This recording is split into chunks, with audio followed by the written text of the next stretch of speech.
Hello everyone, I'm Punchy, and this is Withering Rooms, which is a horror action RPG roguelite kind of deal. That's a lot of genre descriptions. Withering Rooms is a lot. It's also a lot of fun. This is a fairly recently released indie endeavor. As this is a roguelite kind of deal, I should note we are using a fixed seed for this. That was patched into the game fairly recently, but you can use a fixed seed for this, so we're using that for speedrun purposes. So we will get started here. Overwrite this save in 5, 4, 3, 2, 1, video games. Okay, so Withering Rooms is a lot, so I'm just going to take it as we go here. I'm shooting kind of from the hip with regards to commentary.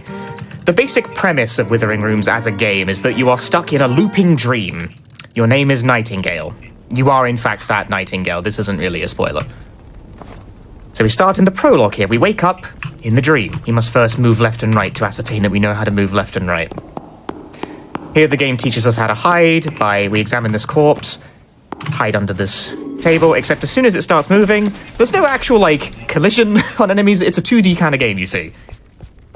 So run through thing better than hide from thing, generally speaking.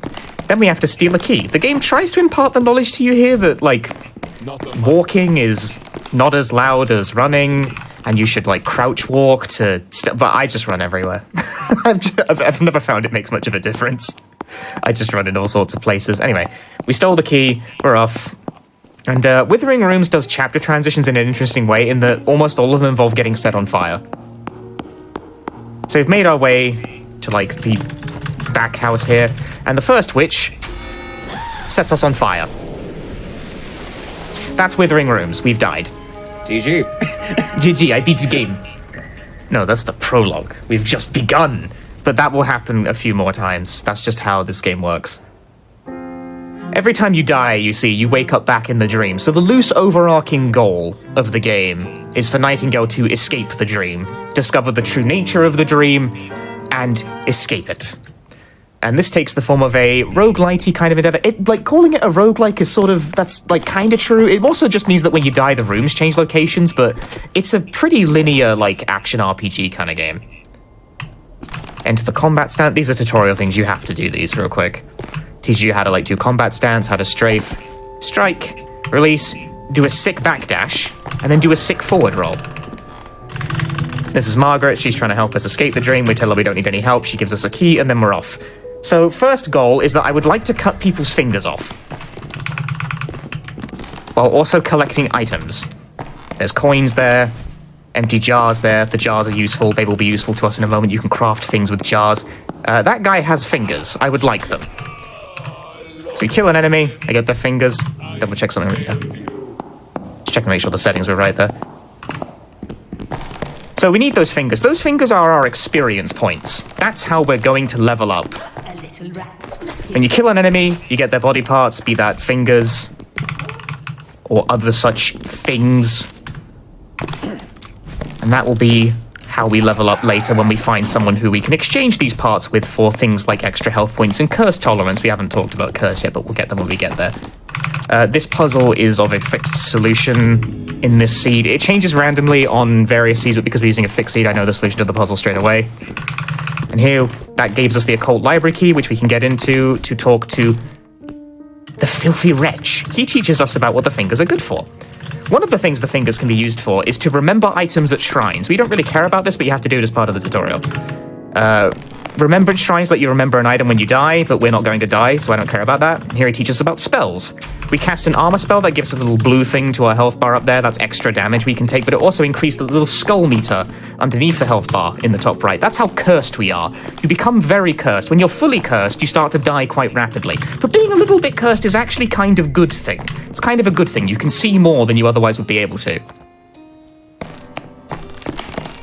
There's certain things that can only be seen by slightly cursed characters, and therefore, that's why we come in here. In here we can get the ghostly ring, which makes you a little bit cursed when you dodge. It also makes your dodge more invincible, which is handy for other reasons, but it comes at the trade-off of becoming cursed, which is maybe a downside, but like I said, being cursed, useful to us, so we will make good use of it. Right, now I will continue my sweep of the first floor, now that I've collected the items I need here. I need this yellow wax later. That's an important crafty thingy.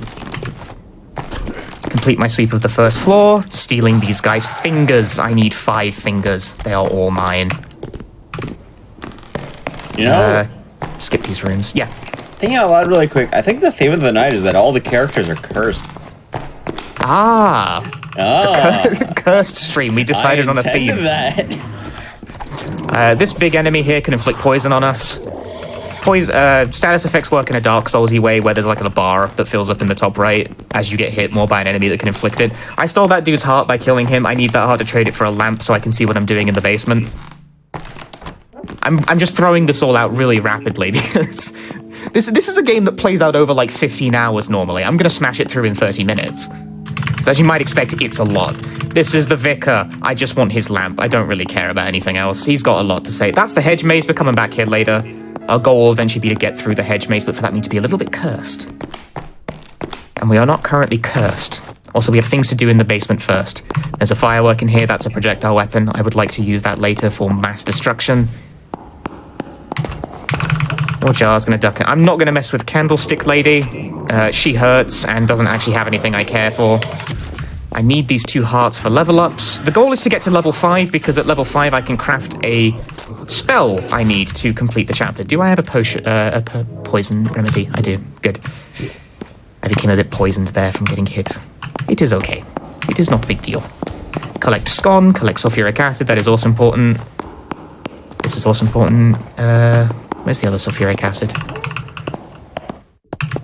It's in that other box. Another one. No, don't throw the pottery shard. What are you doing? Got my melee weapon equipped. You're a brick. That gives us a human finger. They're magic casters. They call us bricky ones. I'm a bricky one, according to this. More sulfuric acid. That's the critical ring. That gives us a 5% chance of doing double damage, which is actually really, really useful. Boiler room, we come in here to turn the lights on. Normally, the puzzle solution for this is like written on the walls. You can see there's a 3 back there, but I know what the solution is already, so I can turn the lights on. Very handy, that. Now, I also need a medicinal herb, which on this seed is in this room, right cabinet. Yoink. I need that to craft a tonic using one of the jars I picked up earlier. To that end,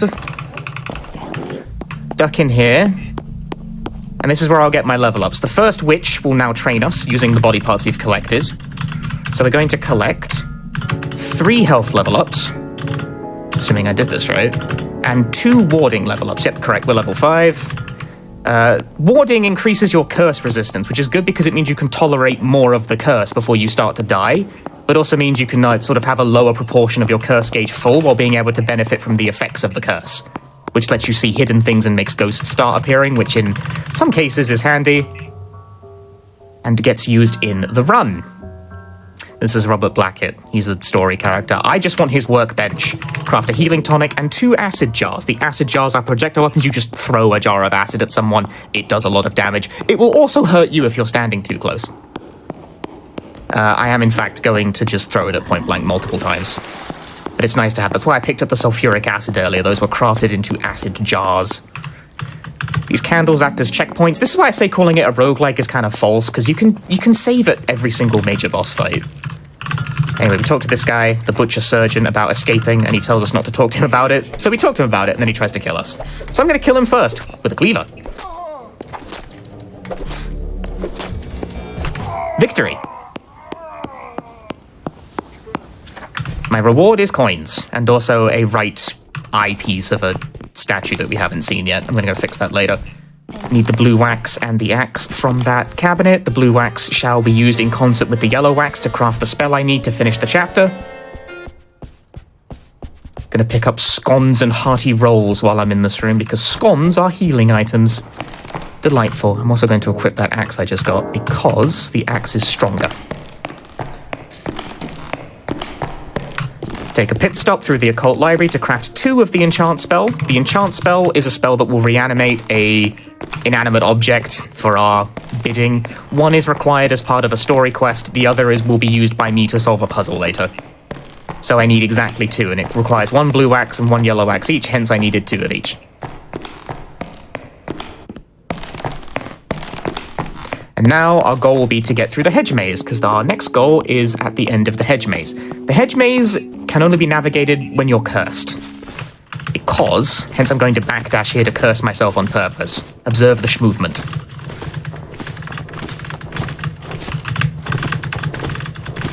This really is the way I do it. See, hidden passages appear through the hedge maze when you are sufficiently cursed, and that is how you navigate the hedge maze. Do not mind that person in the foreground there. That is a natural part of being cursed. As the hidden passages reveal themselves to us, we walk through them, and that's how you get through the hedge maze, which is normally full of ghosts and stuff. The game suggests you collect an item called the Bible. Never heard of it before, in order to get through the hedge maze successfully. I just kind of run. The Bible works on ghosts, apparently. I don't know, I've never actually tried to use it. I've always just adopted the just leave approach to gameplay. And we need the enchant spell to give to this girl. She wants what's in the mausoleum. So do we. This can be an amicable relationship. This no sound effect is really loud. It's grumbly. It, like, peaks the game's audio. Anyway, she then decides to try and kill us instead. Which is very rude of her. So I'm going to kill her first. Ow. I'm being kicked in the shins while this is going on.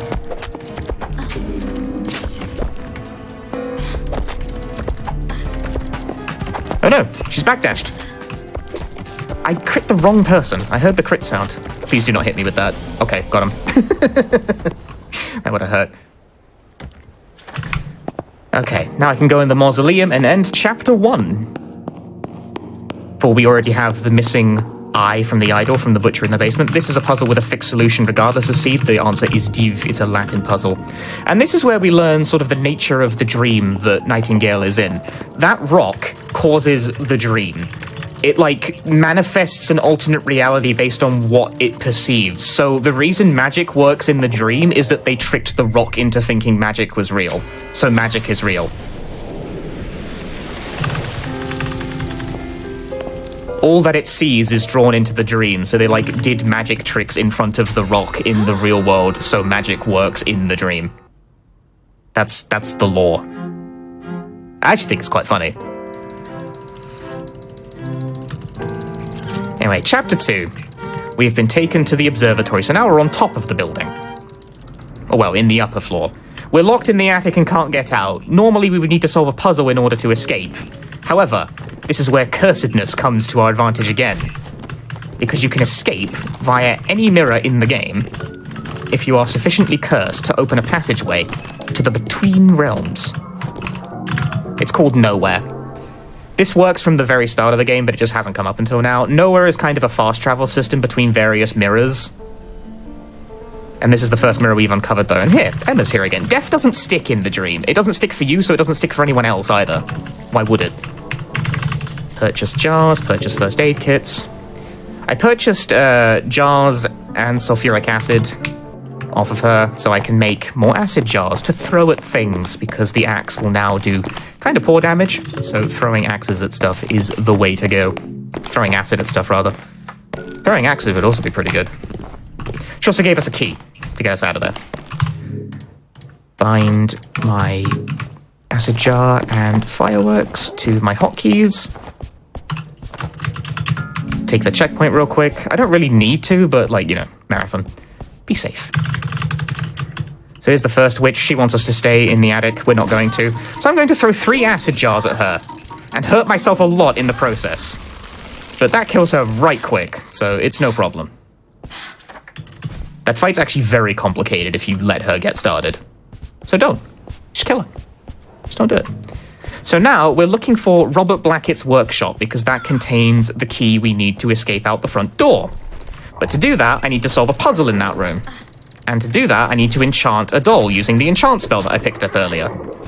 And the doll has to come all the way down here without getting blown up. Nope. Denied. That enemy attempts to bomb into you and explode, so I dodge rolled out of the way. Hence, I need to clear this area of potential threats. So that's what I'm doing. I also picked up the golden pentagram, which... Come here! Where do you think you're going? Fight me! Okay, maybe not like that. Ouch, I'm bleeding. That's inconvenient. Eat a roll. Okay, Path successfully cleared to Robert Blackett's room. Let's head into the attic and go find the doll I need to enchant. Please do not read the note. That overlaps. It makes me very sad. Oh! It's a 3-dude pileup kind of situation. Okay, I actually kind of dislike this. Let me heal real quick. They're all standing so close together. Yeah, I gotta get rid of all these guys as well. Look at them, they're all hard on top of each other. Dodge rolling through bear traps is the only way I've found reliably to get through it without taking damage for some reason.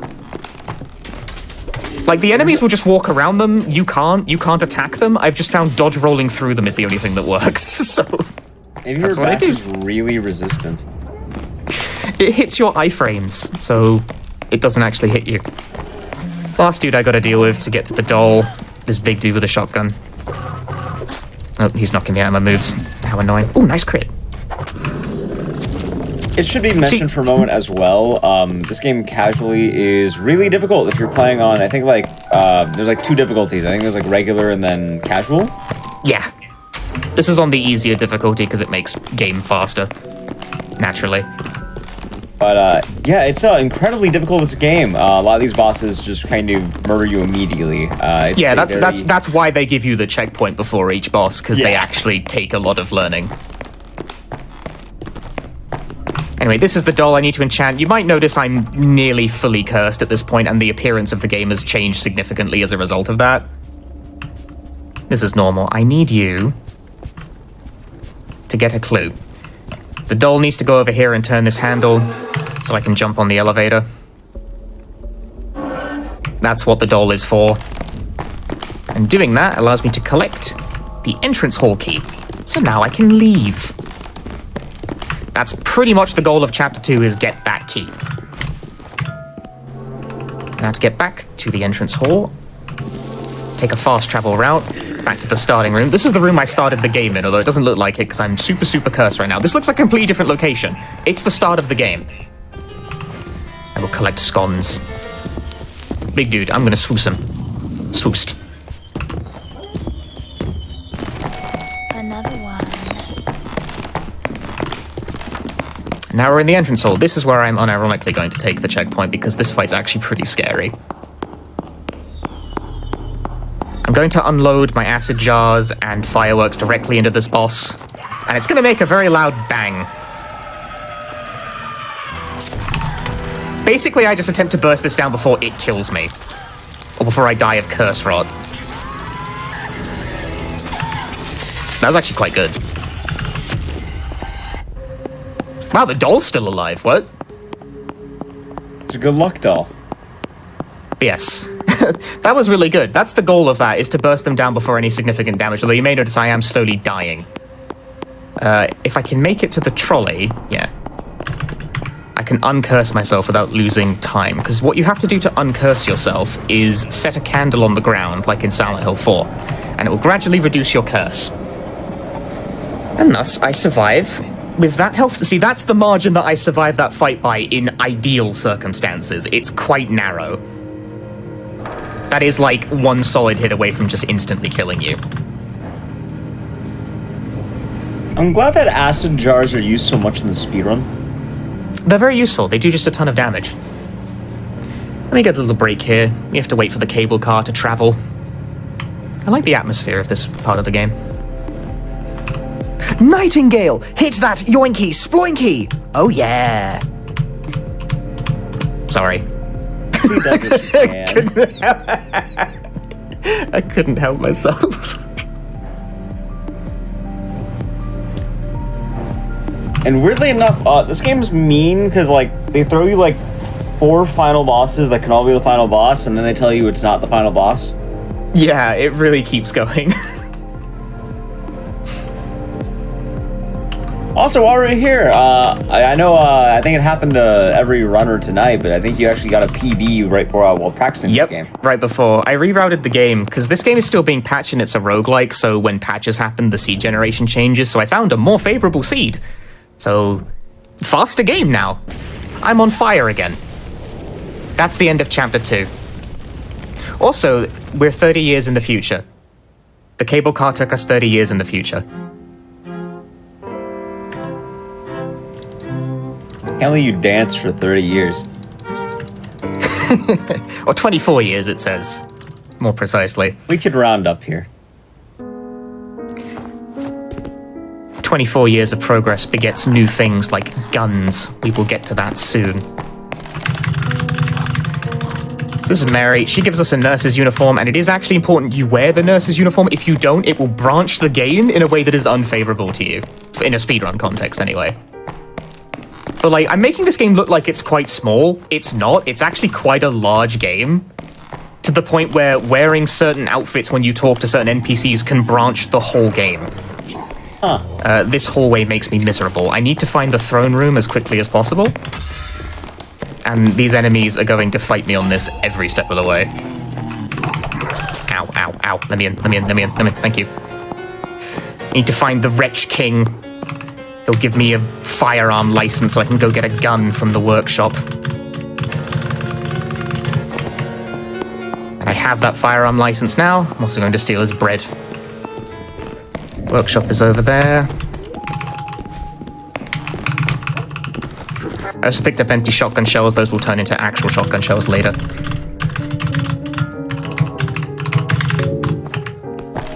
I bought a gun charm off him, as well as the gun that he gave me. I mean, I didn't buy the gun, he gave it to me. Regardless. The charm I bought off him, along with the bullets, will increase my damage. I'm going to shoot everything to death from this point onwards. So now our quest is to evict a witch that is in the basement on behalf of the Wretch King. Axes are now out for the most part. It is gun from this point onwards. I've picked up 5 gunpowder. Ow. That 5 gunpowder will turn into shotgun shells later. Shotgun shells are extremely strong. You only need like 8 to beat the game. And this chest will contain the barrel ring, which is a very good ring that will increase my gun damage even further, and also increase my speed, which does actually affect how fast you run. So a good item to have in a speedrun. I don't have a timer up, but this is actually going quite well.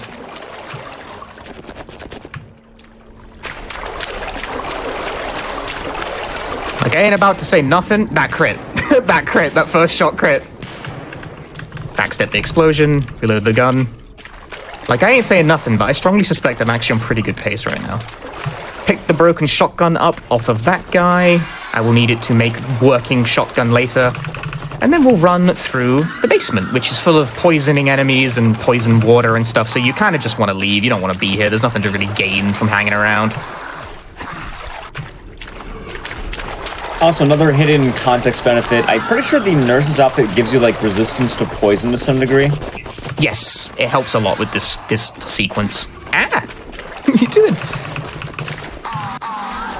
Oh, that's just rude. Okay, so now we're going to give the witch in the basement the old spicy keychain. We'll give her a letter. We tell her there's nothing wrong with the letter. But it was! There was something wrong with the letter! You put her keys in the oven. Spicy keychain. She's dead. Now I need to go back to the Wretchkin and be like, hey, I gave him the spicy keychain. And he's like, great, you can leave the front door now. We're currently pursuing a bell in the distance. It's off in a church across the valley, which we haven't seen yet because we haven't been outside. But it's there, I assure you.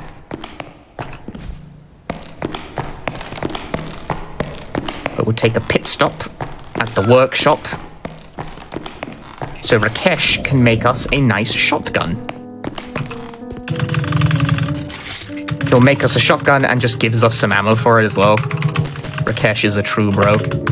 Buy some extra ammo while I'm at it, and now I have guns to bind to my hotkeys. Swap to our shotgun. We have 7 shots on one, which doesn't sound like a lot, but it actually is quite a lot. The shotgun is very powerful, and every shot is very meaningful to us. I just ran straight past the throne room. Go back, go back, go back. Don't do that, don't do that. I hope you enjoy that, like, a good portion of chat has been just referencing the spicy keychain now. Dominic and... That's been all of chat. I thought that might get a reaction. I think I activated some neurons with that one. I love the spicy keychain. It's not even my joke, it's like my chat's joke. They kept bringing it up, and it's like wormed its way into my brain. It's the game now. Every time anyone plays this game, they see someone ignite on fire. It's just the spicy keychain. It's the spicy keychain. We'll get set on fire again as well. Like, we'll get given the spicy keychain once more. But anyway, in order to exit the front, I'm once again going to take the checkpoint here just in case. Ooh, no backdash. You must fight this dude, the Grave Rider. I will use gun to solve this problem. Oh, that's not good. Okay, I had to axe him there, but it's fine. Ideally, you want to end that quickly with 2 pistol shots and 1 shotgun shot, but the second pistol shot didn't quite come out, so I changed to the axe. When he's in this turning around animation, pistol shots have a habit of just clean whiffing, so I don't trust it very much.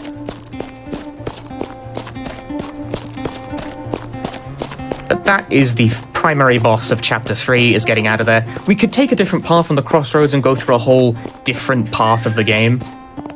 But we're instead going to head straight through to the cemetery and defend the church against the Wretch's army. This is a turret segment, frankly. I'm going to take a moment here to reload my shotgun, where the only thing you do is mash E on this gun, and the sound effect is quite loud. I'm very sorry. Indie games, I wouldn't say the audio balance is quite all there on this one, sadly.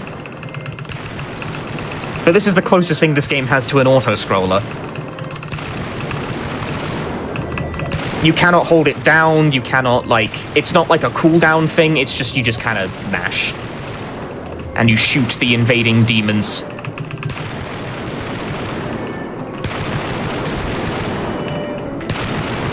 Have you got this far in this game yet, guys? I'm about right here. Oh, okay. This is what you do. When you get here, this is what Perfect. you do. You press A. Perfect. You can actually skip this segment of the game if you do a side quest in Chapter 2, but it's not fast, so it is not done. But that's another, like, branching point of the game where your playthrough can diverge massively depending on your actions. Like I said, this is actually like a 15-hour RPG that I'm compressing into, like, 30 minutes. Would it be worth dropping a candle during this part? Nah, because I'm not very cursed. And I'm also about to end the chapter. When a chapter is ended, I get my health and my curse refilled to full and 0, respectively, so it's not worth healing when the chapter is pretty much over after I've killed Grave Rider. We're in a church now. And we're about to get past the spicy keychain once again. The first witch. Ouch. She accuses us of spying on behalf of Robert Blackett, so she traps us in the church. The primary purpose of this is just to move your spawn point closer to the end of the game, frankly, because you can still go back at this point.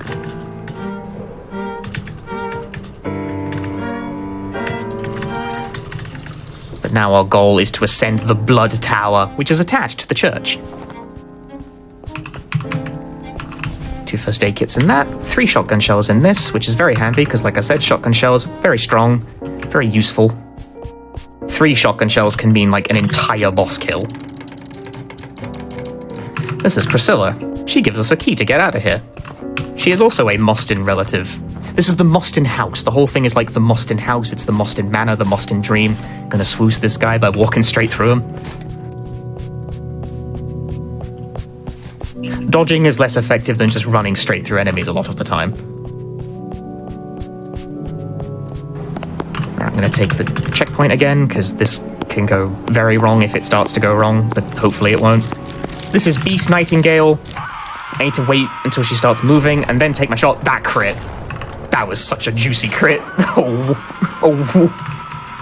Oh my, the shotgun blast crit. 5% chance to crit is like actually not a very reliable chance, but the run is long enough that something will crit. And when it crits, it'll crit nicely. Well, clearly it's actually 50% chance, because either it happens or it doesn't. That's how math works, right? Exactly. Exactly. Alright, now I need to grab a key. This section often turns into a total mess. I need to grab a key off the jailer enemy. I got it. Look, these whip dudes, they'll keep you down with their whip. I'm being cool whipped. Are they hitting Oh god, each they're other? alternating strongly. They're hitting each other and me, which is bad. How come they Ow. don't even seem to care about you? They're just attacking for the sake of it. But they're missing each other is the funny thing, but they're in range. That messed me up bad. Heal that damage. That was brutal. I got stuck in the loop. That section's always a bit of a mess. You want to grab the key and leave, but sometimes those dudes will keep you in the loop. Anyway, I'll get a key off this guy so I can go throughout the hotel over here, the Blood Tower. Our goal in the Blood Tower is to gain access to a fancy dinner party. We need an invite and a dress. We will first address the invite part of the equation. If I can remember what room the baths are even in.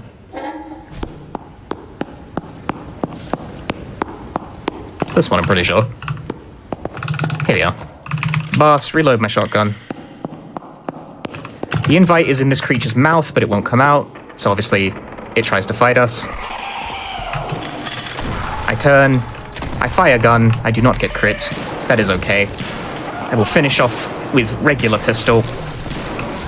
Ow. Something has joined in. Yeah, you walked in behind me. Don't close the door! Rude. Anyway, I've picked up my invite now. I've gained my invite, it's okay.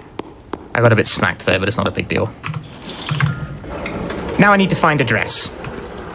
Hi there. He's having fun. Oh, he's noticed me. He's noticed me. Bad. Run away. The dress is in this chest. That dress, which I could wear, will restore health gradually when worn, but I don't really need to change outfits at this point, so I'm not going to. It's fine. And with that dress and that invite, we can gain access to the fancy dinner party. But there's no one actually in there. We just need it to get... You don't have to wear the dress either to get in here. You just have to be in possession of it. I know. You have the potential to wear something nice, and that's all that matters. That's what fashion's all about. And then they put you in a cage. So we can ride it to a secret room, of course. The secret loft. And here you solve a puzzle relating to Lovecraft stuff. Actually, not totally sure if it's even Lovecraft, but either way, we get a key to the roof from that. That puzzle is one that varies depending on the random generation, but fixed seed, so I've memorized the solution to it. I've got it all written down and stuff. It's weird that there's one puzzle, like only one in the whole game that's like fixed throughout every seed. I'm being shot. There. There's two. Oh. No, it is one. You're right. There is only one puzzle that's fixed. It's because it's based on like a Latin phrase, and that would have been hard to randomize, Oh yeah, the I puzzle suppose. sucks, by the way. It took me like hours. It was edited to be clearer, I think, in a couple matches. Anyway, this is the final boss of this particular route, anyway. It's Big Daddy. No, it's Priscilla. It's kind of Big Daddy, though. He's wearing a cool diver suit. I'm going to shoot her with shotgun, and she's going to die because I have 4 bullets. She gets blown way back by the power of shotgun. So you're using your dad as a weapon? As a shield. Oh, perfect. Reload! She's dead. I shot her. She whiffed. That was a lucky whiff. That would have taken me way out. Anyway, I shot her to death very quickly. The shotgun is really strong. It can trivialize even the final boss with enough ammo. This is an ending choice. I've picked the ending where I've chosen to end the dream. I have actually timed which ending is faster. It's this one. Because of tech known as granny wave dashing. So we've ended the dream now, but it turns out we were asleep in the dream for a while, so we're both atrophied and now kind of old in the real world. As Nightingale awakens.